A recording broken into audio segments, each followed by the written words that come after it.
नमस्कार, मी गजानन काळबांडे कृषी सेवा केंद्र वाशिम।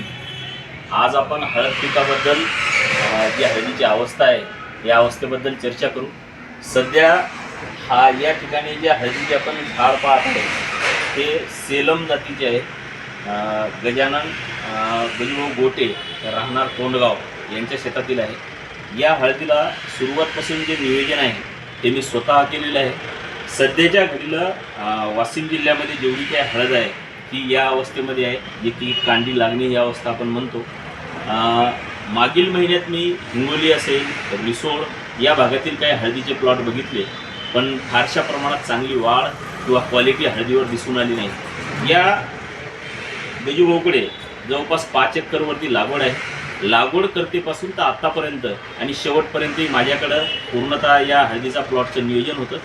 इथं एकच गोष्ट बघू शकतो आपण की कांडीची जी साईज आहे ते एकदम चांगली आत्तापर्यंत 170 दिवस या प्लॉटला झालेले आहेत। तर सर्व शेतकरी बांधवांना एक सांगू इच्छितो की आपल्याही शेतात जर हळद पीक लागवड केलेली असेल तर आपल्या पिकात कुठं कणसल लागलेली आहे का किंवा पानावर करपा वगैरे दिसते का, या गोष्टी बारकाईनं आपल्याला पाहणं गरजेचे आहे। यानंतर आपल्याला हळदीला 2 महिने पोसणं आहे, हे म्हणजे निव्वळ या कांडीची साईज ठोकर करण्यासाठी, साईज मोठी करण्यासाठी।